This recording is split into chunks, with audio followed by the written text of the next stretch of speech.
welcome to another exciting episode of Board Chitless. I'm Leki, and this week I'm joined by Tristan. And we've been playing Tyrants of the Underdark. Tyrants of the Underdark is a territory control game with a deck building element. That's what the blurb on the box says anyway, and I would probably say it's more of a deck builder with a territory control element, but we could argue about semantics all day, couldn't we really? It's basically each player's a Drow house leading a noble family in the Underdark. Similar to the sort of guild in Lords of Waterdeep, you're all trying to get one over on each other and progress as quickly as possible in order to control as many territories as possible. So it's built up into like little villages and cities, and you've just got to get as many of your soldiers onto the board as possible, and the game ends when the marketplace for the deck builder element finishes or clears out, or it ends when one of the players has got all their soldiers out of their soldier pool. Is that about it, Tristan? Have I missed anything there? No, that's pretty much it. It's a VP race, isn't it? So it's all about collecting victory points, and you can either do that by, you do that by putting your troops onto cities in Underdark. So This is a Dungeons and Dragons setting, Forgotten Realms. It's right up my alley. I read all the Drow books when I was a kid growing up, and so you get like all the sort of house names and stuff, like the House Bainra and stuff are all from the books. And it's basically it's a massive dungeon where the Drow houses, as you say, competing. It's like an inverted version of Waterdeep, isn't it? It's all underground version. It's all very dark. Very dark, lots of dark elves. And so to get victory points, you build your deck like you would in any normal deck builder. So you're sort of honing your deck, and you get more points if you promote cards out of your deck into your victory point stash. So all cards have a higher victory point value if you can promote them, which basically removes them from the game from your deck, but makes them worth more. Yeah. So you've got to kind of combine promoting your rubbish starting cards out of your deck, which are worth 1 point if you promote them, or nothing at all if you don't promote them. And then getting really cool cards into your deck. And so kind of a nice dynamic there is when you get these new cool cards like dragons and powerful dark elf priests and wizards and stuff, they have these great effects whilst they're in your deck. They let you do more stuff, but they're worth more points, but they're worth even more points again if you can promote them. So you have this kind of choice of like keep them in the deck for as long as I can, get them to the table as often as possible. Or do I promote them out and get just a shed load more victory points for them? And whilst you've got that going on, you've also got the dynamic of having to put your troops down into the cities in the Underdark. And if you can control cities, you get victory points.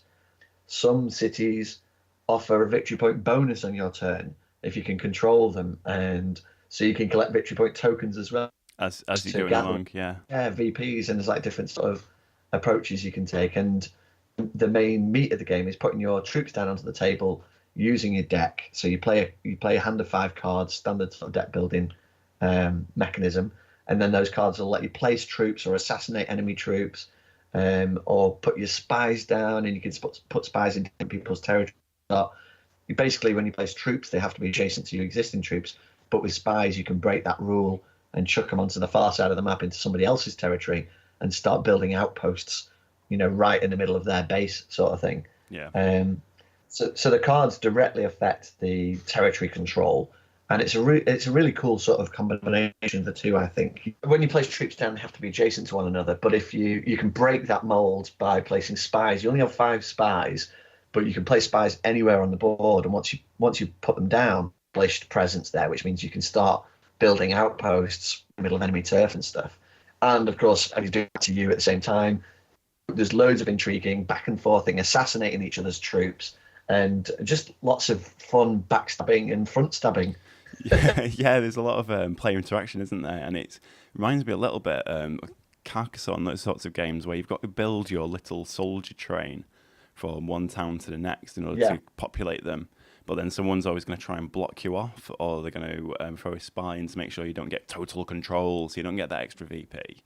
And it can be a little bit frustrating, so you're constantly trying to work out how can I remove their soldiers at a minimal cost, because with the 2 resources available in the deck pool, You've got the influence, which is denoted by spider webs, and then you've got actual power, which is denoted with shields, and that's how powerful your soldiers are. And it'll cost you 3 shields to send a enemy soldier home, in which case it goes into your trophy hall, and you get that victory. But then you have to populate it with another shield to take it back over. So a neat way around that is to have cards which will allow you to supplant. So they'll let you take a soldier away in exchange for one of your own, which is the most efficient way of doing it. But if you don't have those supplant cards coming through your deck, then it can be really expensive to try and get people out of your way. So the spies, like you're saying, they just mix it up, and they're a real danger because a lot of the supplant actions rely on a spy being there. You'll bring a spy home, but he'll replace a soldier. So there's some nice little mechanics where you can really like mess up people's game engine. Yeah, so the basic cards in your deck only provide you with one influence or 1 power each. But every new card that comes into your deck gives you one of these cool abilities, like you say, like being able to supplant or place spies or assassinate other troops and all that kind of stuff. And that's where all the fun sort of comboing comes in. So you've got to keep an eye on your own deck, but you've got to keep an eye on what other people are doing as well. So if they start bringing loads of spies in, you need to try and grab cards with spies, because otherwise you're going to fall behind in the spy game kind of side of things. And there's not a lot. Sorry, go on. I was going to say there's not a lot of spy interaction that we saw, was there? There was a lot of sending other people's soldiers home, but you couldn't really get rid of a spy unless you wanted to pay the free power to do it. Get 3 shields out and just send them back. Spies you can never kill. You can just return them back to the base, but it's troops that you can sort of assassinate and keep in your own trophy hall. Exactly. So, and they're with VP as well. So the more kills, the more points you get. So it's like another way of generating VP, which means at the end of the game, it's unless somebody's literally blitzed the whole board, it's still kind of difficult to tell. Everyone's still in the running right up until the end, really. And even if somebody has blitzed the whole board, somebody else might have spent the whole game refining their deck and promoting cards out, in which case they still have a good chance of being in the running. So, the difference in points, you end up with loads of points at the end of the game, but the difference between a couple of players could be a matter of like 3 or 4 points in some cases, which makes it kind of exciting. It's you don't know where it's going. There's a lot to keep an eye on, and if you fixate on one section of it, then you can easily fall behind, or you can just forget what other people are up to, and then you've not really got a clue what the state of the playboard is, really. It led to a nice tight game when we played it. I think I came last by 1 victory point, but there wasn't too many victory points between. Was it you and Dave that were up at the front there? It was about 3 between the winner and the second place. Yeah, Dave beat me by 3 points, so it was real close. But if you looked at the board, it looked very much like, he'd. Oh, in fact, it looked like Jackie had romped to victory because she placed down all of her, which ended the game, and she had the most territorial control over the board, which looks visually really impressive. But if it's not combined with like a well-honed deck and lots of VPs earned from controlling the cities, then it still might not be enough to win, which in her case it wasn't. But whereas David sort of treaded all the different elements of placing loads of troops down, promoting enough cards in his deck, and having enough VPs from owning and controlling cities for long enough, that he managed to sort of dominate there. And with a 4-player game, it's a very different dynamic because you go through the market deck very quickly, and there's a very solid chance that will end the game. But also in the 2-player game, which me and Sam played after you lot had gone, you find that the market deck almost never empties. You're going to end the game by putting all your troops down first. I see. So that's another interesting thing. Yeah, and you control less of the board in a 2-player game. You sort of mark out sections. Well, there are pre-designated sections which you just won't use in a 2-player game. Similarly, with 3 players, you use less of the board. I see. And then in 4 players, it's all.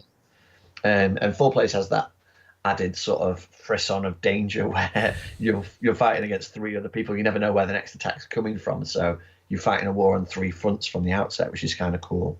Whereas in 2 players, it's very much head to head, back and forth. You hit me and I hit you back, sort of thing. So it's very nice. It's got a lot more interaction, I think, than Lords of Waterdeep, because rather than just blocking each other's acts, you're directly interfering with their forces and assassinating each other. Yeah, when we discussed Lords of Waterdeep a couple of episodes ago, and we were talking about that some of the take that elements are a little bit wet. Like you can force a quest onto somebody, but by mid game they're generally quite easy to accomplish. Or you can just kind of get in front of someone on a building, and invariably someone else has built something that allows you to do a similar thing anyway. So there always seems to be a very easy way around it. Whereas with this game, it seems to be a lot more expensive when you actually go for somebody and take some of their soldiers away. You know it's going to take them some assets in order to get back from it. So it feels like it's a little bit more cunning, really. I really enjoyed it, and I felt Definitely. I felt like the balance between the deck builder and the area control was quite nicely done.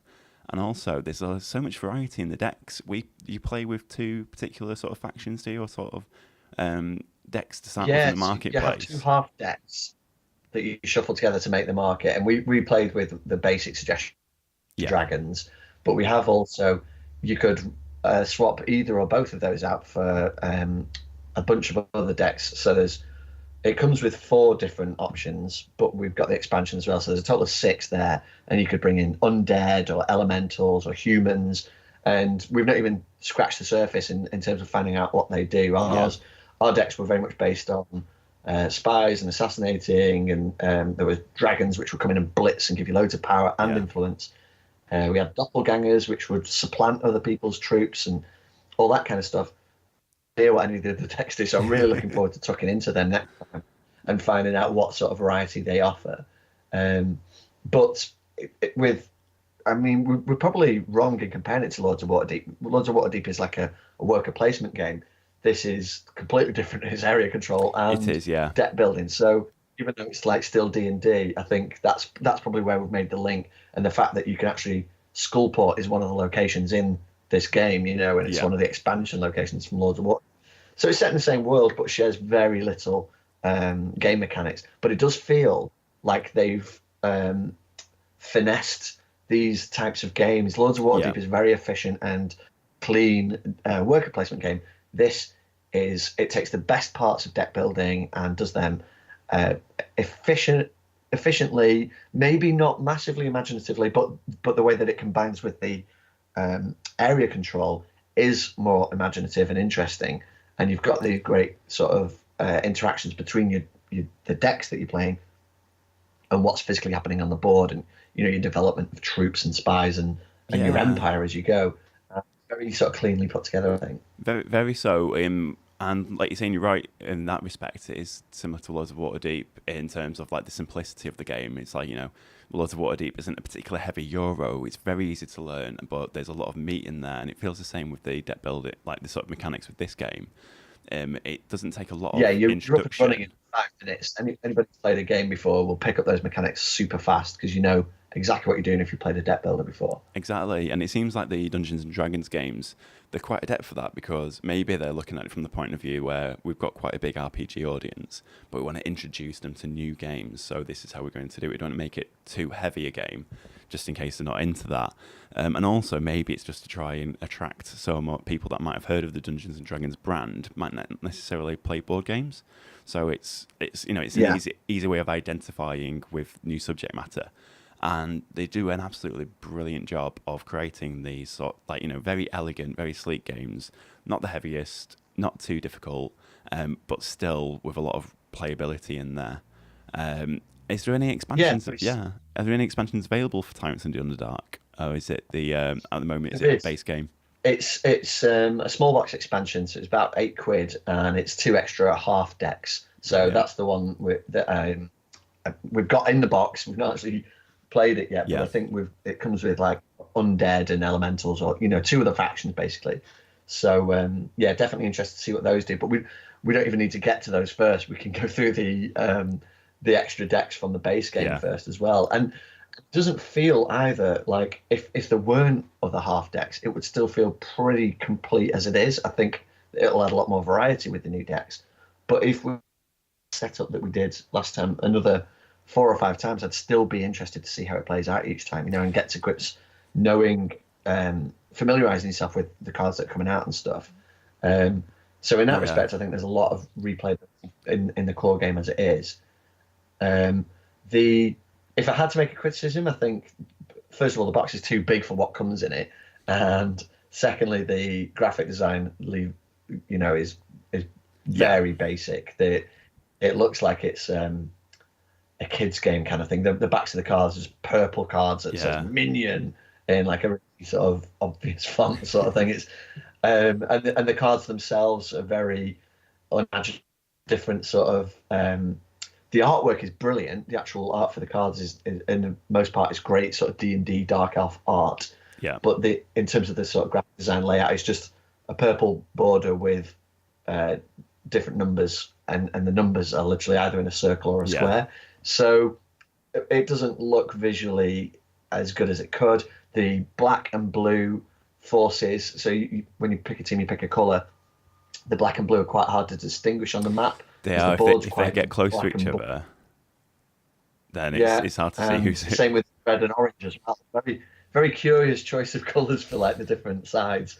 Um, and there's the white AI we've not mentioned. So there's like Yes. existing forces in the Underdark which act as basically barriers for you to sort of smash through to get to each other and to also take control of the cities. So there's like existing troops Yeah. already pre-spawned on the board, which is another nice element because it sort of gives you that sense of like a there's a bigger world out there, Yeah. and b it gives you like some sort of cut your teeth on before you start digging into each other as well. Exactly, and it means you can't just rush for the high value cities straight away. You're gonna have to spend some resources knocking them down.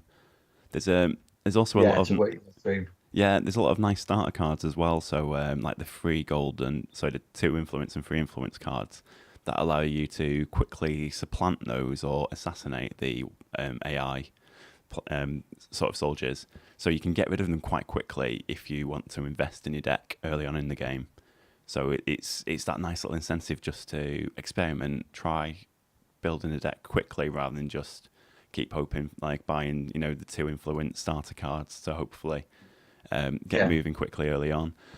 Another great thing about the deck builder side is that there's the keywords for the different factions.